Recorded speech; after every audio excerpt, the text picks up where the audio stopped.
Nous, c'est gratifiant parce qu'au moins, on se sent considéré comme quelqu'un de normal, quoi. Dire, comme si on n'avait pas de handicap. On met les bras. Super Kenny. Une fois par semaine, Kenny, Édouard et Pierre, patients d'un foyer médicalisé, viennent grimper. Atteints d'autisme, ils sont accompagnés sur ces séances par des psychomotriciens et des éducateurs sportifs. Là, par exemple, avec Édouard, ça nous sert pour travailler la coordination. Ses mains, ses pieds. Décale-toi un tout petit peu à droite pour les mains. Ouais. Sur la voie d'à côté, Joran, lui, est non-voyant.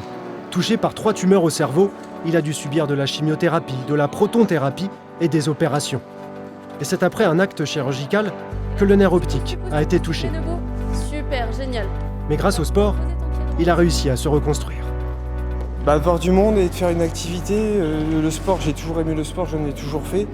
Quand je perdais la vue, à un moment donné, je ne pouvais plus travailler et je me suis mis à fond dans le sport pour penser à autre chose. Ah oui. D'accord. Kenny, après 1 an et demi, 2 ans, il a grimpé. Ça y est, après très longtemps de juste être là avec un baudrier, à s'habituer à la lumière, au son de la salle, ça y est, il a grimpé. J'étais fou. Bah oui, c'était très très beau. Quand j'étais voyant, je m'épuisais plus vite parce que ça me stressait un peu. Mais là, pas du tout.